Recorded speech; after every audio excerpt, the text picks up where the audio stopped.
galera, vamos lá então, hein? A mídia aí, é claro, bolada com o Flamengo, que assumiu a liderança, né? Edu Dracena, a galera do Jogo Aberto aí falando um pouco a respeito do Flamengo agora na liderança. Beleza? Se inscreva, deixa o seu like, saudações, bora acompanhar. Pensa no clássico contra o Flu e viu ainda de quebra o Palmeiras do Edu perder para o Santos. Resquícios de crueldade, meus amigos. O Leão, que precisava da vitória para adiar o rebaixamento, quis contrariar as estatísticas. Começou bem, buscou espaços e saiu na frente. Aos 14, Léo Pereira pressiona, rouba a bola e serve papo, e chuta 2 vezes até abrir o placar. Mas o jogo ganhou outro rumo aos 35, quando Matheus Alexandre foi expulso. E aos 40, Luiz Araújo girou para cima de Ribeiro e empatou com categoria. No minuto seguinte, Ramon Menezes também recebeu o segundo amarelo. O Sport foi para o intervalo com 2 a menos. Na volta para o segundo tempo, o Flamengo era só ataque. E a resistência do Leão durou apenas até os 15 minutos. Cebolinha acertou a trave e Juninho aproveitou o rebote para virar. Daí pra frente, vocês já sabem, né? Foi só pra trás. Pelo menos para o rubro-negro pernambucano. Aos 17, Bruno Henrique de cobertura fez 3-1. Aos 25, Ayrton Lucas deixou o dedo. E para fechar a conta, aos 34, Cebolinha acelerou pela esquerda e achou Douglas Telles, que não desperdiçou. Com o resultado, aquele fiozinho de esperança que mal dava para dizer que existia se esvaiu. O Sport foi rebaixado por aquele que segue questionando o maior título do clube, no aniversário deste rival, em um estádio tomado pela torcida adversária. Tantos jogos que a gente deixou escapar, resultados, então assim, felizmente, pedir desculpa, é trabalhar, é arregaçar as mangas, é terminar o ano de uma maneira honrosa, que é uma camisa muito pesada e grande. E já temos que planejar 2026, porque o esporte precisa se reorganizar. Do outro lado, o Flamengo assume a liderança e abre 3 pontos de vantagem sobre o Palmeiras. Sabíamos também que são 90 minutos, que tínhamos que continuar insistindo, continuar sendo sólido, melhorar durante o jogo. E depois das expulsões, claro que o jogo ficou melhor, aí o Luiz Araújo acertou um grande chute. E da volta do intervalo já o time já conseguiu jogar na área do Sport, aí não digo questão de tempo, mas dá para ver que com o volume que eles iam acabar sofrendo mais e a gente poderia ter mais chance de fazer gol. Vamos começar pelo jogo. O Pablo deu aquele sustinho, 14 do primeiro tempo, 1-0 para o Sport. E aí é o seguinte, olha que curioso, 4 faltas do Sport no primeiro tempo e cada 2 delas geraram um cartão vermelho. 2 amarelos, 1 vermelho, 2 amarelos, 1 vermelho. O Matheus Alexandre e o Ramon Menezes foram expulsos. E aí o Luiz Araújo empatou o jogo e no segundo tempo, mais 4, 5-1. E fácil, o Flamengo superou o Sport. Cicinho, Sport agora dá adeus à primeira divisão e o Flamengo é líder. O Flamengo é líder e, assim, até o momento da expulsão, o Flamengo não estava se encontrando em campo. O Flamengo teve dificuldade para furar o bloqueio do Sport, que foi muito bem armado, mas após a expulsão, e também acredito que seria questão de tempo, que o Sport não conseguiria manter aquele ritmo, aquele nível, até pelo cansaço. Então, quando você joga contra uma equipe forte como o Flamengo, que tem vários tipos de jogada, é difícil você se manter 100% durante os 90 minutos. Mas, assim, o placar se tornou elástico por conta das 2 expulsões. Achei até que a segunda expulsão não foi justa, mas a justiça é o Flamengo, que é a melhor equipe dessa competição, está em primeiro lugar. E, infelizmente, o Sport, com essa massa de torcedor, uma equipe tradicional, não fez um campeonato brasileiro assim convincente, por isso, merecidamente, foi rebaixado, Renato. O Sport deixou a desejar o tempo inteiro, né? Não é agora que ele se complicou na competição, pelo contrário, já começou muito mal. Rona, o Flamengo, que não tem nada a ver com isso, cumpriu seu jogo atrasado, venceu, retomou a liderança, porque o Palmeiras não superou o Santos, o clássico paulista. E a pergunta que eu faço, até o final para você, o Flamengo vai segurar esse primeiro lugar na Série A? Porque o mais difícil aconteceu, né? O Palmeiras perdeu 2 seguidas, né? Eu acho que também o que está jogando o Flamengo é para chegar na final, chegando e levando um título. Porque nós falamos na sexta-feira aqui que o Sport iria enfrentar um time que era a sensação do campeonato. E, independente do que aconteceu, das expulsões ou não, a verdade é 5-1 saiu até barato. Ah, Ronaldo, mas teve a expulsão, aí teve o gol do Pablo, mas o Sport mostrou durante o campeonato que não conseguia sustentar um jogo inteiro, 90 minutos.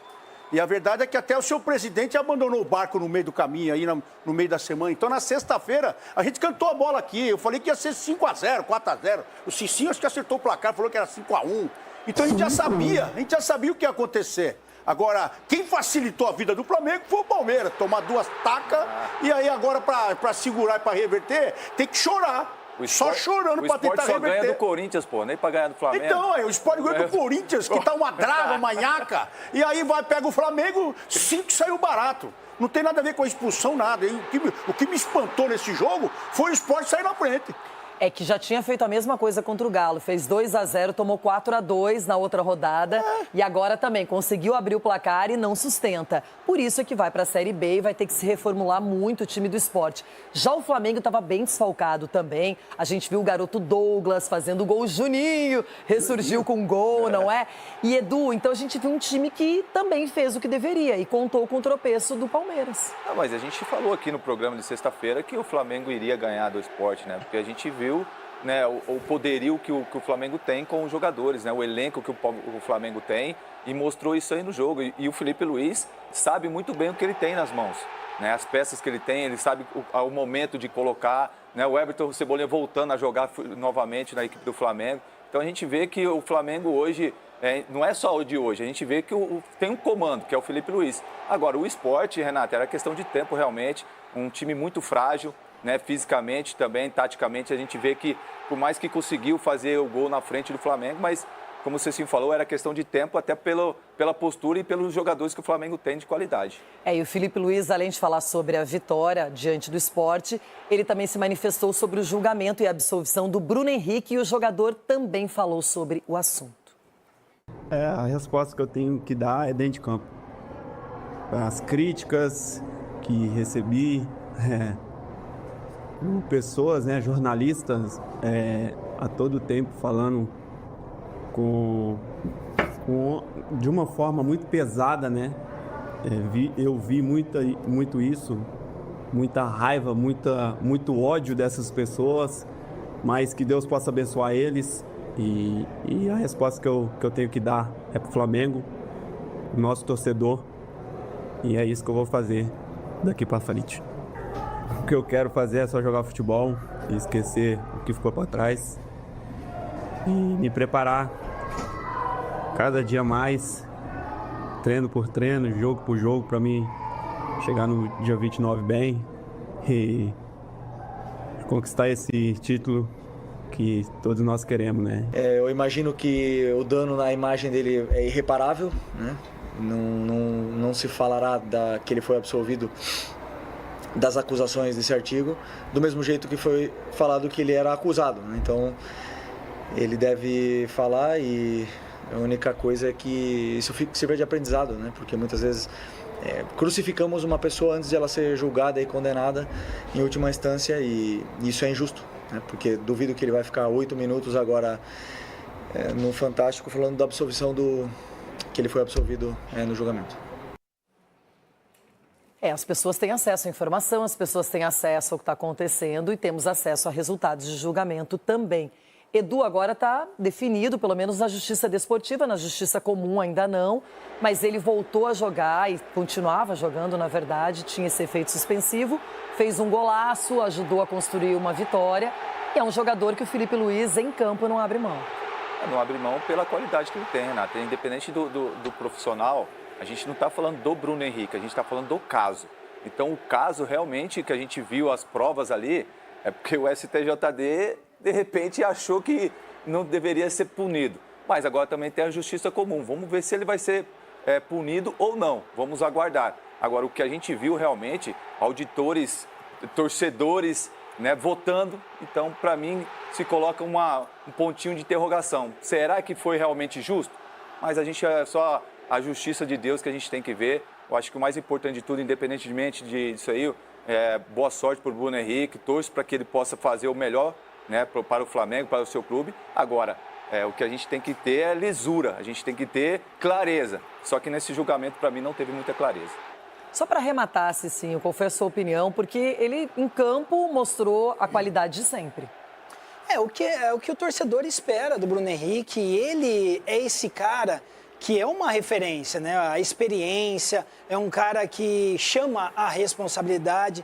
Então é isso que a gente cobra, né? A gente cobra a postura, o exemplo dentro de campo e também que transmita isso fora de campo. Então não adianta também, Bruno, chegar aí na coletiva de imprensa e atacar, falar que foi injustamente atacado por jornalista, nada disso. Tudo foi feito de acordo com as provas, de acordo com aquilo que foi apresentado. Beleza, foi absolvido, tranquilo, segue a vida e continue sendo exemplo dentro de campo e também retribuindo isso fora de campo, porque você é um formador de opinião e isso demonstra cada dia mais com o trabalho, então é isso que a gente espera do Bruno Henrique. E o Felipe Luiz, além de comemorar o resultado positivo no julgamento do BH, diante do Sport, comemorou o tropeço do Palmeiras, que fez um primeiro tempo muito abaixo, se recuperou na segunda etapa, mas no finalzinho o Roleiser definiu o clássico em 1-0. Nível absurdo, imenso para o time.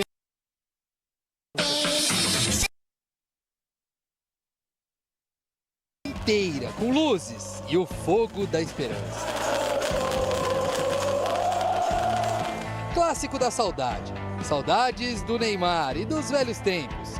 A torcida fez parecer que a equipe não brigava contra a zona de rebaixamento. Um torcedor exigente, mas um torcedor que compreende o momento difícil. E no momento difícil, diz, bueno, vou exigir, mas vou apoiar. Começo de jogo, aliás, que foi nervoso, de erros. De Michael para Neymar, que não aproveitou. E de Zé Ivaldo para Maurício, que não passou. A primeira grande chegada aos 17, Carlos Miguel salvou o Palmeiras. E lá apareceria Carlos Miguel de novo, para ser decisivo no chute de Barreal. Pressão do Santos no fim do primeiro tempo, com Neymar em bola desviada por Jefité. E no escanteio, que Fux ia desviando contra, até Kelvin tirar em cima da linha. Olha, não vínhamos à procura do empate, vínhamos para ganhar o jogo, mas a verdade é que, na minha opinião, no primeiro tempo, o Santos teve mais bola, criou mais perigo. O Palmeiras colocou o Flaco em campo na volta do intervalo, o Ide também. E o centroavante brasileiro quase fez no começo. Mas a pressão que o Santos fazia no fim do primeiro tempo continuou. Principalmente quando o Robinho Júnior foi a campo. Os donos da casa ficaram perto de abrir o placar 2 vezes. Mas atacar muito também tem os seus riscos. Ainda mais quando se joga contra um atacante como o Flaco Lopes. Aos 18, no detalhe, o Palmeiras perdeu. O Flaco exigiu boa defesa de Brazão. Aos 27, polêmica instaurada. Flaco jogou cruzado e Maurício foi ao chão. Reclamação de pênalti que Rafael Claus não consultou no VAR. O Maurício, que está à frente do jogador do Santos e leva um empurrão e não consegue acertar na bola. Um de olho na liderança, o outro em escapar da zona de rebaixamento. Antes da partida, toda a atenção estava voltada para Neymar e Flaco Lopes. Mas quando o Santos foi pro abafa, no final, outro argentino se tornou o cara da noite. Benjamin Roleiser precisou de menos de 5 minutos para encher o pé cruzado e enlouquecer a torcida.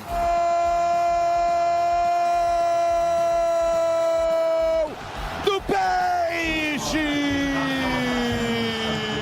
Uno de los puntos llave fue mantener o equilibrio, mantener nuestra concentración ante un Chimi, bueno, que tenía algunos o desfalques como Palmeiras, más es un Chimi que está lutando arriba, es un time que está acostumado a competir hasta o final. Segunda parte, na minha opinião, nos primeiros 25, 30 minutos da segunda parte fomos, na minha opinião, melhores. Faltou-nos as pilhas ao nosso número 5, faltou-lhes as pilhas ao nosso número 8 da segunda etapa e nós não conseguimos refrescar esses dois jogadores por não ter nem a opção de 5, nem a opção de 8. Santos respira fora da zona. Flamengo, líder do Brasileirão. Como tinha dito, é jogo a jogo, faltam 15 pontos e no final vamos ver. O que realmente ayuda fue eso, es conseguir 3 puntos. Significa tomar un poco de ar.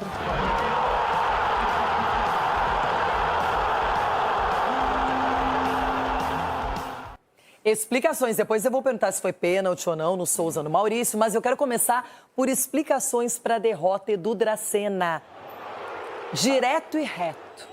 Renato, eu poderia muito bem aqui ficar falando de desfalques, que o time está a risco, mas a questão é, alguns jogadores jogaram abaixo, principalmente no primeiro tempo. O lado esquerdo do Palmeiras no primeiro tempo foi muito ruim no posicionamento, não atacou, não marcou. Então deixou um espaço muito grande para o Santos explorar ali, principalmente com o Igor Vinícius, juntamente com o Barreal. Então o Palmeiras teve muita dificuldade de marcar. E aí no segundo tempo, quando tem a correção do Abel, o time acaba melhorando, né? No posicionamento, com a entrada dos jogadores também, isso acaba também melhorando e elevando o nível técnico também. Só que em alguns momentos, o Palmeiras, na fase final ali de finalizar, né, teve muita dúvida de tocar a bola ou chutar. Então, de repente, teve uma bola ali do Flaco, se toca a bola, entendeu? Teve uma do Maurício também no primeiro tempo. Então, essa tomada de decisão ali, principalmente no último terço do campo, para mim, eu acho que o Palmeiras falhou bastante. Mas o Santos não tem nada a ver com isso. O Santos jogou o jogo que tinha que jogar realmente, um clássico, né? Vencer uma equipe que até então era o líder e ainda mais saindo daquela zona de rebaixamento. Então, parabéns ao Santos, não tem nada a ver com isso. Foi lá e ganhou do Palmeiras. O Palmeiras perde a liderança, o Santos sai da zona do rebaixamento, deixa o Vitória por lá. Cicinho, interessante que na primeira etapa o Santos teve mais volume, foi para cima, apoio da torcida, mais de 14 mil torcedores na Vila, bem lotada, Neymar em campo. Na segunda etapa a gente viu sair o Felipe Anderson, entre o Luigi, da outra dinâmica, o Flaco Lopes preservado pela maratona da viagem, também entrou em campo, melhorou, mas o Palmeiras não foi aquele de sempre. Não, o Palmeiras, na verdade, jogou 30 minutos nessa partida, né? Os outros, o primeiro tempo assistiu o Santos jogar. Você está sendo legalzinho com o Palmeiras. Não, porque até o começo do segundo tempo, até os 30 minutos, o Palmeiras foi melhor. Algumas decisões tomadas precipitadas. Assim, se você falar que a melhor oportunidade do Palmeiras no pé do Flaco Lopes seria o passe, né, para o Maurício, cara, o atacante, no momento que ele vive, é complicado você falar que essa era a melhor opção. Então, assim, o Palmeiras teve a oportunidade, sim, de abrir o placar, como o Santos também teve no primeiro tempo. Mas vale ressaltar, Renato, o fator mais importante nesse jogo para o Santos foi o apoio do torcedor. Porque o Santos fez gol aos 45 minutos, aos 44. Se o torcedor tivesse... O jogador que entrou aos 41, rolê. Exatamente. Né? E se o torcedor tivesse vaiado, talvez o nervosismo teria tomado conta e o Palmeiras continuaria no seu bom desempenho. O torcedor do Santos incentivou e isso fez com que os jogadores ali no final tirassem gás, na qual o Palmeiras já não tinha mais, por falta de entrosamento, por cansaço também, pressão da equipe adversária. Então, parabéns ao Santos que se manteve ligado os 90 minutos. É isso aí, galera. Mengão líder e a mídia, claro, com um pezinho atrás, com medo do Flamengo levar tudo esse ano. Libertadores e o Brasileirão, né? Se inscreva no canal, deixe seu like. Amanhã tem informações sobre o Fla-Flu. Espero que o Flamengo vença o Fluminense com tranquilidade e mantenha a liderança aí do Brasileirão. Aquele abraço, tamo junto. Saudações.